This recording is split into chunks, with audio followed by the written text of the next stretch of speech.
ओम शांति। 14/5/24 के साकार महावाक्य बाबा ने कहा, मीठे बच्चे आत्म अभिमानी बनो, मैं आत्मा हूँ, शरीर नहीं। यह है पहला पाठ। यही पाठ सबको अच्छी तरह पढ़ाओ। बाबा ने पूछा, ज्ञान सुनाने का तरीका क्या है? किस विधि से ज्ञान सुनाना है? बाबा ने कहा, ज्ञान की बातें बड़ी खुशी खुशी से सुनाओ, लाचारी से नहीं। तुम आपस में बैठकर ज्ञान की चर्चा करो, ज्ञान का मनन चिंतन करो, फिर किसी को सुनाओ। अपने को आत्मा समझकर फिर आत्मा को सुनाएंगे तो सुनने वाले को भी खुशी होगी। ओम शांति। बाप कहते हैं, आत्म अभिमानी व देही अभिमानी हो बैठो, क्योंकि आत्मा में ही अच्छे व बुरे संस्कार भरे जाते हैं। सबका असर आत्मा पर होता है। आत्मा को ही पतित कहा जाता है। पतित आत्मा कहा जाता है तो जरूर जीव आत्मा ही होगी। आत्मा शरीर के साथ ही होगी। पहली बात कहते हैं, आत्मा होकर बैठो, अपने को शरीर नहीं आत्मा समझ बैठो। आत्मा ही इन आर्गन्स को चलाती है। घड़ी घड़ी अपने को आत्मा समझने से परमात्मा याद आएगा। अगर देह याद आए तो देह का बाप याद आएगा। इसलिए बाप कहते हैं, आत्म अभिमानी बनो। बाप पढ़ा रहे हैं, यह है पहला पाठ। तुम आत्मा अविनाशी हो, शरीर विनाशी है। हम आत्मा है, ये पहला शब्द याद नहीं करेंगे तो कच्चे पड़ जाएंगे। मैं आत्मा हूँ, शरीर नहीं हूँ। यह शब्द इस समय बाप पढ़ाते हैं, आगे कोई भी पढ़ाते नहीं थे। बाप आए ही हैं आत्म अभिमानी बनाकर ज्ञान देने लिए। पहला ज्ञान देते हैं, हे आत्मा तुम पतित हो, क्योंकि यह है ही पुरानी दुनिया। प्रदर्शनी में भी तुम बच्चे बहुतों को समझाते हो, प्रश्न उत्तर करते हैं, तो जब दिन के समय रेस्ट मिलती है उस समय आपस में मिलना चाहिए, समाचार पूछना चाहिए, किसने क्या क्या प्रश्न पूछे, हमने क्या समझाया, फिर उनको समझाना है। फिर उस पर ऐसे नहीं ऐसे समझाना चाहिए। समझाने की युक्ति सबकी एक नहीं होती। मूल बात है, अपने को आत्मा समझते हो या देह। दो बाप भी सबके हैं जरूर। जो भी देहधारी है उनका लौकिक बाप भी है, परलौकिक भी है। हद का बाप तो कॉमन है। यहाँ तुमको मिला है बेहद का बाप। वह हम आत्माओं को बैठ समझाते हैं। वह एक ही बाप भी है, टीचर भी है, गुरु भी है। यह पक्का कर देना चाहिए। जब तुम किसी को समझाते हो, जो जो तुमसे प्रश्न पूछते हैं उस पर आपस में बैठना चाहिए। जो होशियार हैं उनको भी बैठना चाहिए। तुमको टाइम मिलता है दिन के समय।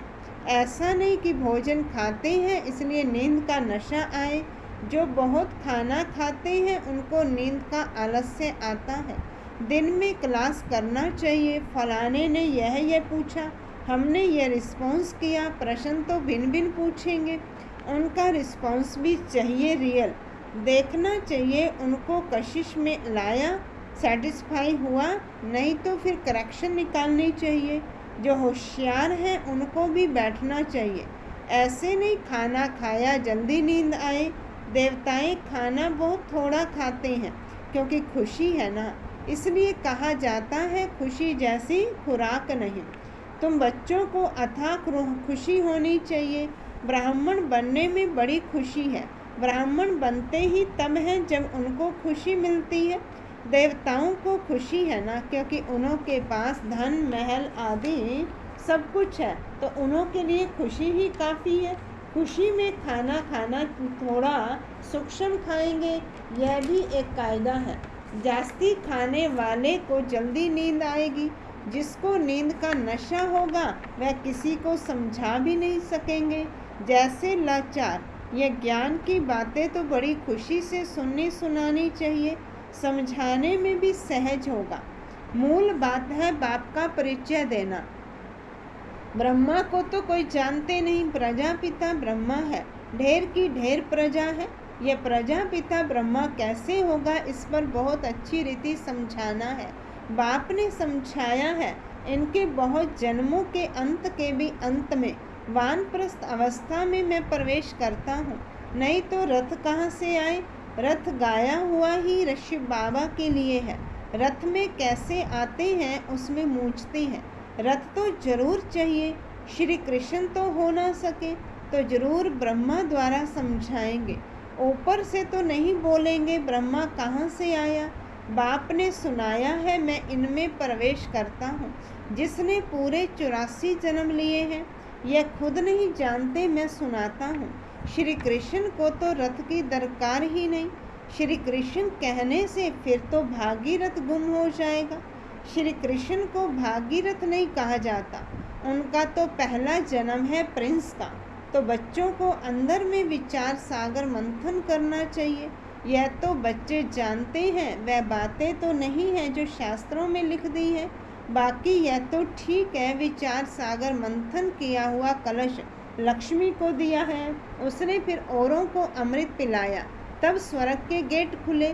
परंतु परम पिता परमात्मा को तो विचार सागर मंथन करने की दरकार ही नहीं। वह तो बीज रूप है, उनमें नॉलेज है, वही जानते हैं। तुम भी जानते थे, अभी यह अच्छी रीति समझाना जरूर है। समझने बगैर देवता पद कैसे पाएंगे। बाप समझाते हैं आत्माओं को रिफ्रेश करने लिए, बाकी तो कुछ भी जानते नहीं। बाप आकर समझाते हैं अभी तुम्हारा लंगर भक्ति मार्ग से उठा, अब ज्ञान मार्ग में चला है। बाप कहते हैं मैं तुमको जो ज्ञान देता हूँ वह प्राय लोप हो जाता है। एक है निराकार, दूसरा है साकारी। बाप समझाया तो बहुत अच्छा जाता है, परंतु माया ऐसी है जो कोशिश कशिश कर गंध में ले जाती है, पतित बन पड़ते हैं। बाप कहते हैं बच्चे तुम काम चिता पर बढ़ चढ़ एकदम कब्रिस्तान में आ गए हो, फिर यहाँ ही परिस्तान होगा जरूर। आधा कल्प परिस्तान चलता है, फिर आधा कल्प कब्रिस्तान चलता है। अभी सब कब्र दाखिल होने हैं। सीढ़ी पर भी अच्छी रीति समझा सकते हो। यह है ही पतित राज्य, इनका विनाश जरूर होना है। इस धरनी पर अभी कब्रिस्तान है, फिर यही धरनी चेंज हो जाएगी, अर्थात आयरन एज से गोल्डन एज दुनिया होगी। फिर 2 कला कम होगी, तत्वों की भी कला कम होती जाती है, तो फिर उपद्रव मचाते हैं। तुम सभी को अच्छी रीति समझाते हो, अगर नहीं समझते तो गोया कोड़ी मिसल है, कोई वैल्यू नहीं है। ये वैल्यू तो बाप बैठ बतलाते हैं। गाया भी जाता है हीरे जैसा जन्म। तुम भी पहले बाप को नहीं जानते थे, तुम कोड़ी जैसे थे, अभी बाप आकर हीरे जैसा बनाते हैं। बाप से ही हीरे जैसा जन्म मिलता है, फिर कोड़ी जैसे क्यों बन पड़ते हो। तुम ईश्वरीय संतान होना, गायन भी है आत्माएं परमात्मा अलग रहे बहु काम। जब वहाँ शांति धाम में है तो उस मिलन में कोई फायदा नहीं होता, वह तो सिर्फ पवित्रता व शांति का स्थान है। यहाँ तो तुम जीव आत्माएं हो और परमात्मा बाप उनको अपना शरीर नहीं है, वह शरीर धारण कर तुम बच्चों को पढ़ाते हैं। तुम बाप को जानते हो और कहते हो बाबा, आप कहेंगे, बाप कहेंगे ओ बेटे, लौकिक बाप भी कहेगा ना, हे बाल बच्चे आओ तो तुमको टोली खिलाऊं, झट सब भागे। यह बाप भी कहते हैं बच्चे आओ तो तुमको वैकुंठ का मालिक बनाऊं, तो जरूर सब भागेंगे। पुकारते भी हैं हम पतितों को पावन बनाकर पावन दुनिया विश्व का मालिक बनाने आओ। अब निश्चय है तो मानना चाहिए। बुलाया भी बच्चों ने है, हम आते भी बच्चों के लिए हैं। बच्चों को ही कहते हैं तुमने बुलाया है, अब मैं आया हूँ। पतित पावन भी बाप को ही कहते हैं ना। गंगा आदि के पानी से तुम पावन बन नहीं सकते। आधा कल्प तुम भूल में चले हो, भगवान को ढूंढते हो, परंतु किसी को भी समझ में नहीं आता है। बाप कहते हैं हे बच्चों, तो बच्चों का भी उस उल्लास से निकलना चाहिए, हे बाबा, परंतु इतना उल्लास से निकलता नहीं है। इसको देह अभिमान कहा जाता है, ना कि देही अभिमानी। तुम अभी बाप के सन्मुख बैठे हो, बेहद के बाप को याद करने से बेहद की बादशाही भी जरूर याद आएगी। ऐसे बाप को कितना प्यार से रिस्पॉन्स करना चाहिए। बाप तुम्हारे बुलाने से आया है, ड्रामा अनुसार 1 मिनट भी आगे पीछे नहीं हो सकता। सभी कहते हैं ओ फादर रहम करो, लिबरेट करो, हम सब रावण की जंजीरों में हैं, आप हमारे गाइड बनो। तो बाप गाइड भी बनते हैं, सब उनको बुलाते हैं, ओ लिबरेटर, ओ गाइड, आकर हमारा गाइड बनो, हमको भी साथ ले चलो। अभी तुम संगम पर खड़े हो, बाप सतयुग की स्थापना कर रहे हैं। अभी है कलयुग, करोड़ों मनुष्य हैं। सतयुग में तो सिर्फ थोड़े देवी देवता ही थे, तो जरूर विनाश हुआ होगा। वह भी सामने खड़ा है, जिसके लिए गायन है साइंस घमंडी, कितना बुद्धि से अकल निकालते रहते हैं। वह है यादव संप्रदाय, फिर हिस्ट्री रिपीट होनी है। अभी तो सतयुग की हिस्ट्री रिपीट होगी। तुम समझते हो हम नई दुनिया में उच्च पद पाने का पुरुषार्थ कर रहे हैं, पवित्र जरूर बनना है। तुम समझाते हो इस पतित दुनिया का विनाश जरूर होना है। बच्चे आदि तो तुम्हारे जीते नहीं रहेंगे, ना कोई वारिस बनेंगे, ना शादी आदि करेंगे। बहुत गई, बाकी थोड़ी रही, थोड़ा समय है, उसका भी हिसाब है। आगे ऐसे नहीं कहते थे, अभी टाइम थोड़ा है। पहले वाले जो शरीर छोड़कर गए हुए हैं, नंबरवार पुरुषार्थ अनुसार जन्म लिया है। कोई यहाँ आए भी होंगे, दिखाई पड़ता है जैसे कि यहाँ का बिछड़ा हुआ है। उनको ज्ञान के बगैर मज़ा नहीं आएगा। माँ बाप को भी कहते हैं हम तो यहाँ जाएंगे, यह तो सहज समझने की बातें हैं। विनाश जरूर होना ही है। लड़ाई की तैयारी भी देख रहे हो, आधा खर्चा तो इन्हों का इस लड़ाई के सामान में ही लग जाता है। एरोप्लेन आदि कैसे बनाते हैं, कहते हैं घर बैठे भी सारे खलास हो जाएंगे। ऐसी ऐसी चीज़ें बनाते रहते हैं, क्योंकि हॉस्पिटल आदि तो रहेंगे नहीं। ड्रामा में यह भी जैसे बाप के इशारे मिलते हैं, वह भी ड्रामा में नूंद है। समझते हैं ऐसा न हो जो बीमार पड़ जाए। मरना तो सबको जरूर है। राम गयो, रावण गयो, गयो सब परिवार। जो योग में रह आयु बढ़ाते होंगे, उनकी जरूर बढ़ेगी। अपनी खुशी से शरीर छोड़ देंगे। जैसे मिसाल बताते हैं ब्रह्मज्ञानी है, वह भी ब्रह्म में जाने के लिए ऐसे खुशी से शरीर छोड़ते हैं, परंतु ब्रह्म में कोई जाते नहीं, ना पाप कटते हैं। पुनर्जन्म फिर भी यहाँ लेते हैं। पाप कटने की युक्ति बाप बतलाते हैं कि मामे कम याद करो, और कोई को याद नहीं करना है। लक्ष्मी नारायण को भी याद नहीं करना है। तुम जानते हो इस पुरुषार्थ से हम यह पद पा रहे हैं, स्वर्ग की स्थापना हो रही है। हम पढ़ रहे हैं यह पद पाने के लिए नंबरवार पुरुषार्थ अनुसार। उन्होंने जो डिनास्टी चलती है, वह बाप ने संगम पर अभी स्थापन की है। तुम भाषण भी ऐसा करो जो एक्यूरेट किसी की भी बुद्धि में बैठ जाए।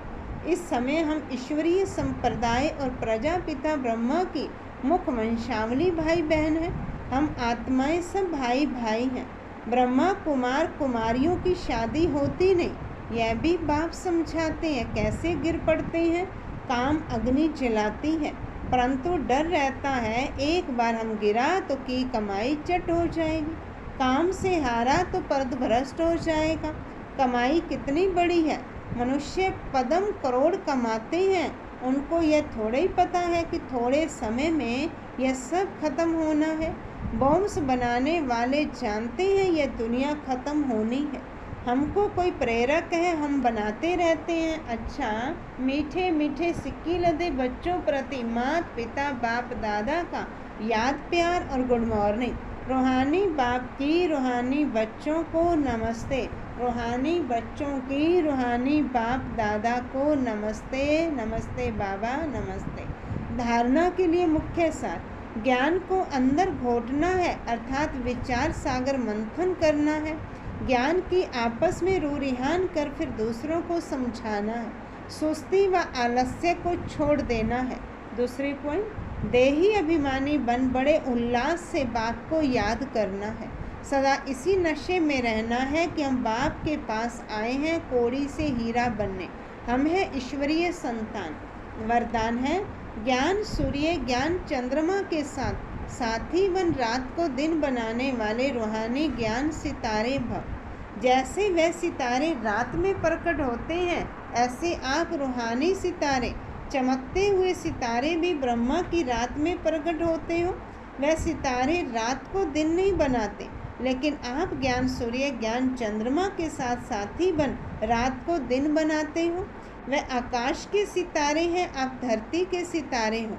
वह प्रकृति की सत्ता है, आप परमात्म सितारे हो। जैसे प्रकृति के तारामंडल में अनेक प्रकार के सितारे चमकते हुए दिखाई देते हैं, ऐसे आप परमात्म तारामंडल में चमकते हुए रूहानी सितारे हो। स्लोगन है, सेवा का चांस मिलना अर्थात दुआओं से झोली भरना। सेवा का चांस मिलना अर्थात दुआओं से झोली भरना। अच्छा, ओम शांति, ओम शांति।